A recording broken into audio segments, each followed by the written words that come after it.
que possamos relaxar nosso corpo físico, fechar nossos olhos materiais, elevar os nossos pensamentos a Deus e agradecer, Senhor, pelo dia de hoje, pelo dia que tivemos de saúde, de livramentos, de bênçãos, de proteção. E agradecemos também aos amigos da espiritualidade maior, nossos protetores, nossos companheiros, nos momentos mais difíceis, Senhor. Que essa bênção e essa proteção se estenda a todos os lares aqui representados, Senhor. E ao entrarmos nesta casa, Deus nos abençoou. E ao sairmos daqui, Deus nos acompanhará. Que assim seja, graças a Deus. Hoje a nossa palestrante é a Rosa Maria, com o tema A Vida Continua.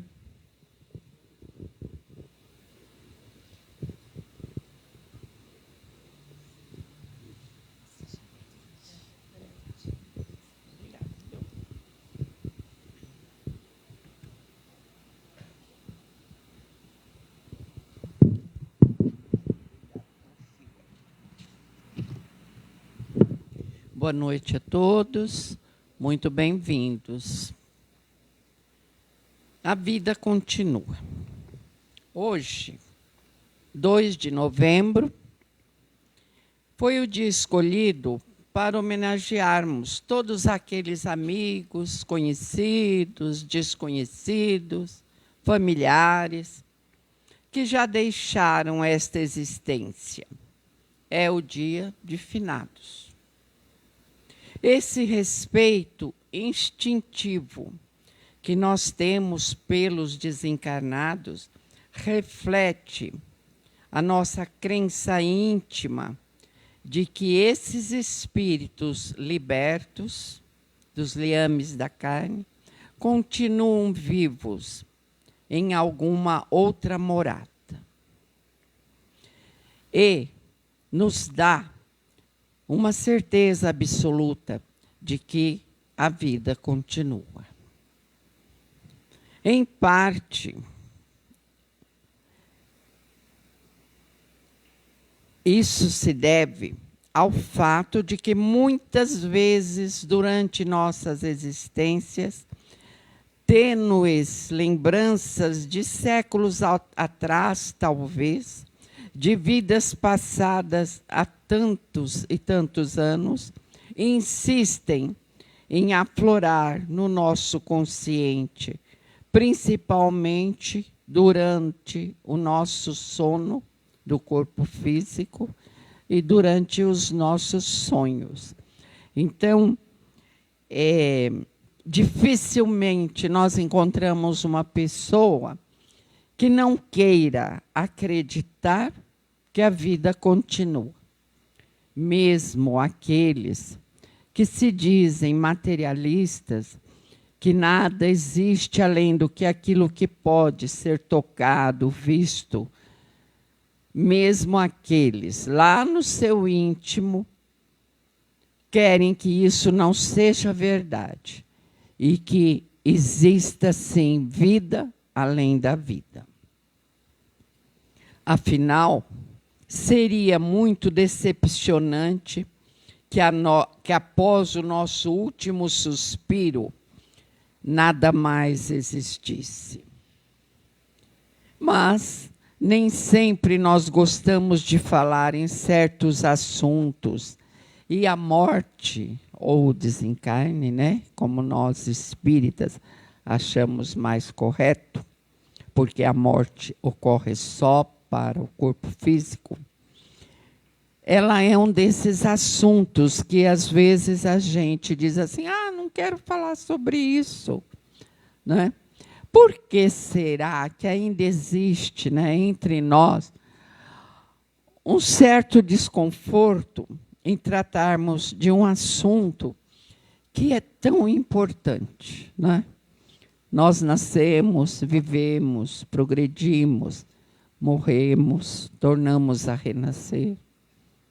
Então, cada um de nós vai partir um dia. Não sabemos quando, mas esse dia chegará. por que esse desconforto? Nós, hoje, acreditamos que isso vem principalmente de informações muito antigas e muito arraigadas, né, no conhecimento popular. E além de ilustrações, eu me lembro em criança que eu tinha medo de ver alguns quadros pendurados nas paredes de templos religiosos.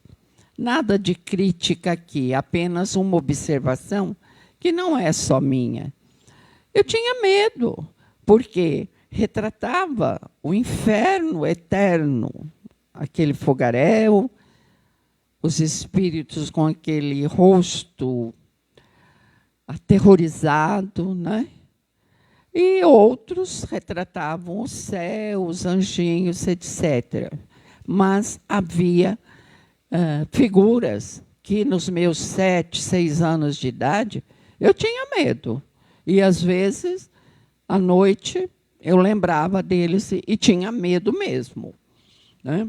Então, o aprendizado foi se dando aos poucos, os esclarecimentos foram se tornando mais fiéis à realidade com o passar do tempo. E, infelizmente, nos restam lembranças de alguns conceitos que são de dar medo, vamos dizer assim. Um deles é o de que a vida é uma só, que só nós temos uma oportunidade de merecermos o céu sendo bonzinhos, ou então iremos para aquilo chamado de inferno, onde de nunca mais sairemos. A nossa mentalidade não pode aceitar essas verdades, isso como verdades, né?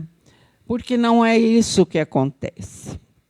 Deus, sendo Pai, não daria a cada filho seu mais do que uma oportunidade, aliás, dezenas e dezenas, e talvez dezenas mais ainda, para que ele possa crescer, aperfeiçoar-se, corrigir suas mazelas, reparar os males, porventura, causados por eles? Que pai é esse? Não é um pai de amor, é um pai tirano. Que pai gostaria de ver um filho seu sofrendo para toda a eternidade? Não o nosso Pai Celestial, com certeza que não.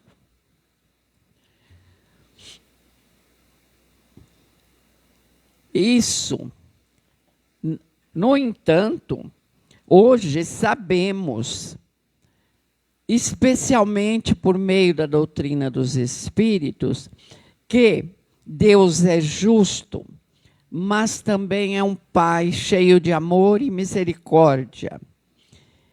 E Ele não castiga nenhum de seus filhos para toda a eternidade. Ele os educa, dando a eles todas as chances necessárias, né, de reencarnações, para que ele, pouco a pouco, vença os seus vícios, destrua as suas mazelas, adquira as qualidades de alma. Todos nós, todos sem exceção de ninguém, fomos criados para sermos felizes. Mas a felicidade está ligada ao bem. E então ela deve ser conquistada por todos nós, por cada um de nós. Em seus dias, últimos dias na Terra, lembramos que Jesus prometeu: o Pai enviaria à Terra o Consolador prometido.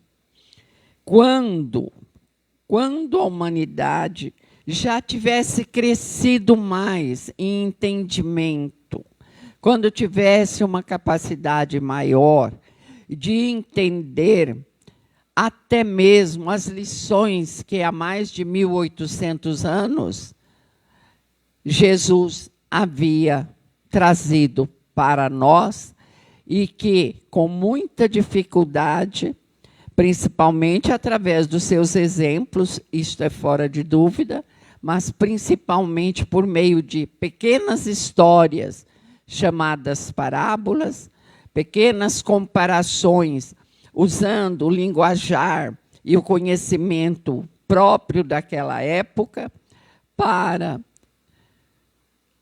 que suas lições do Evangelho pudessem ser entendidas. E mesmo assim, havia muita dificuldade. Então, Jesus prometeu que viria o Consolador, o Espírito da Verdade, para, além de fazer a humanidade recordar os ensinamentos de Jesus, compreendê-los melhor, entender qual o real significado dos ensinamentos do Mestre. E isso quando aconteceu? Quando a doutrina dos Espíritos, resultado de um intenso e sério trabalho mediúnico, liderado por Allan Kardec, respeitando os princípios das ciências e do raciocínio lógico, ouvindo o Espírito da Verdade, nos trouxe orientações e esclarecimentos sobre questões fundamentais que até então permaneciam mais como perguntas do que como respostas. Isso contribuiu para que lições de Jesus de quase 2000 anos atrás fossem, como eu disse já, recordadas e interpretadas com o seu sentido verdadeiro. A primeira obra básica do Espiritismo já presenteia a humanidade, oferecendo um conforto, um consolo e uma fé no futuro, ao descerrar para nós as cortinas que ainda escondiam o verdadeiro significado de muitos princípios, entre eles o da imortalidade do espírito. Quando aquilo que nós, reencarnados, chamamos de alma, que é o espírito quando abandona o corpo, né? Quando nós passamos a crer realmente e a ver que há comprovações baseadas na ciência, baseadas nas comunicações da espiritualidade maior, né? De que a vida continua além do túmulo, porque o espírito não morre jamais depois de ser criado. Isso nos torna mais responsáveis pela nossa própria melhoria, mas também nos dá mais forças para persistirmos no caminho do bem. O nosso amanhã depende do nosso hoje.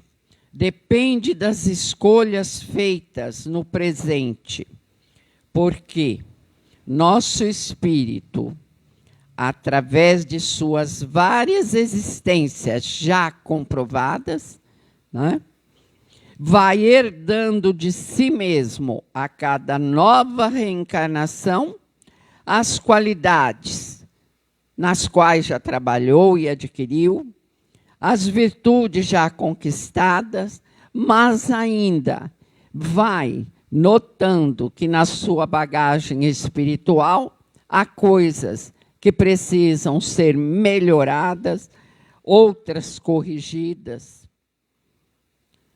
Deus nos criou à sua imagem e semelhança, e nenhum de seus filhos será condenado para sempre. Deus espera por cada um de nós. Como a gente disse no começo, Ele criou seus filhos à sua imagem e semelhança. Não condenaria nenhum ao sofrimento eterno, mas daria a cada um deles todas as oportunidades necessárias para que ele conhecesse mundos melhores, onde a felicidade que resulta do bem vai reinar. O nosso espírito não morre jamais, apenas passa a viver em outra morada após abandonar o corpo físico que lhe serviu de vestimenta muito útil e que deve ser respeitado, enquanto aqui teve que permanecer. Nessa outra morada, além do túmulo, permanecerá o nosso espírito, até que no momento certo, no momento oportuno, terá nova permissão para reencarnar novamente.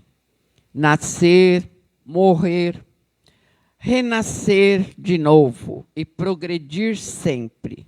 Tal é a lei. E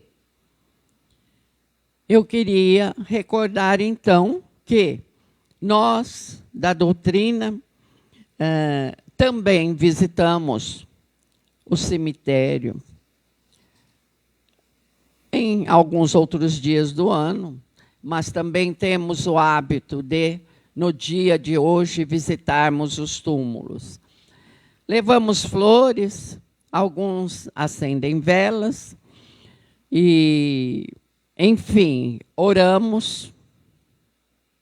Isso é válido, isso agrada àqueles que já se foram. Mas precisamos lembrar que, com certeza, a maioria já está numa morada e que ali, geralmente, só estão os restos orgânicos, né, que voltarão ao pó, né? Mas é nosso costume ainda e nós respeitamos. Mas, se preferimos ir ao cemitério, tudo bem que essa visita seja com bastante respeito e recolhimento.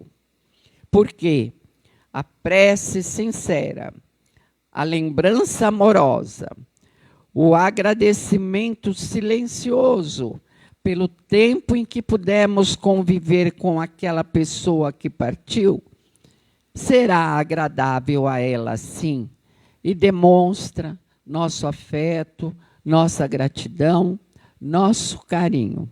E isso é bom.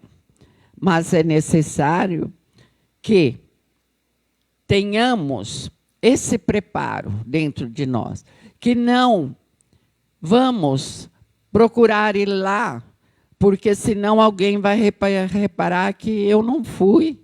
Nossa, eu preciso levar bastante flores, porque senão alguém chegará aqui. Nossa, fulana não trouxe flores. Não, não é pelo comportamento externo, mas é pela nossa afetividade, pelos nossos sentimentos, pela nossa alma. Por quê? Porque nós estamos ligados àqueles que se foram pelo nosso pensamento. E, pelo nosso pensamento, nós podemos entrar em contato com eles a qualquer hora, a qualquer dia, em qualquer mês do ano, em qualquer lugar. Depende de como nós nos comportamos nesse momento.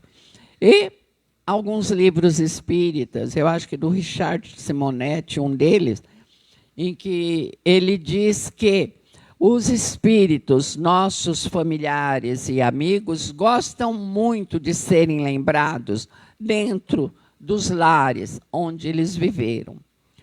Lembrados de que maneira?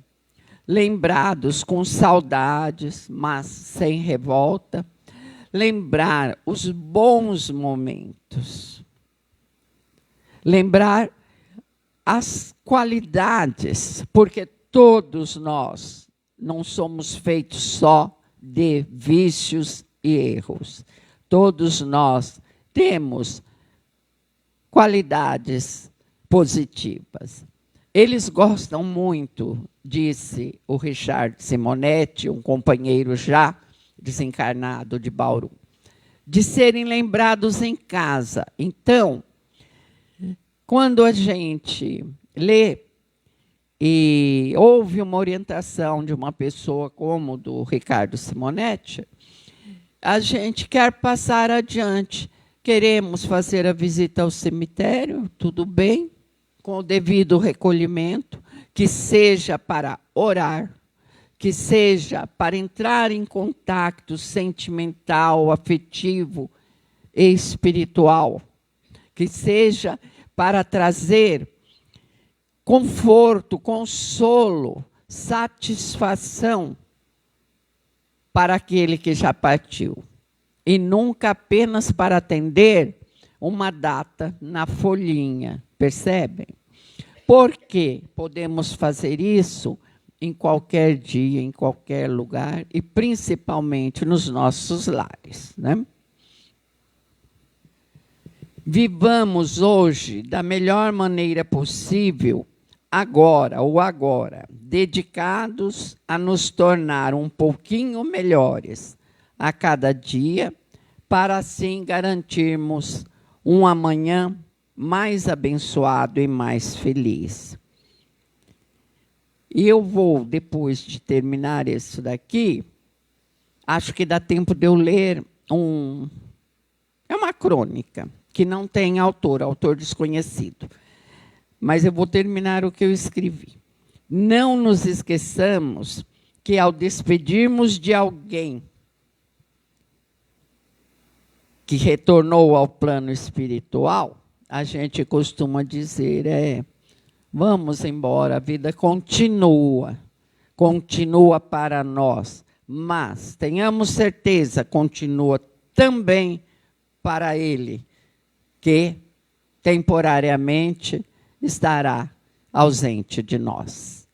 E isso talvez seja o maior conforto, o maior consolo, o maior estímulo para que nós sejamos do bem, né?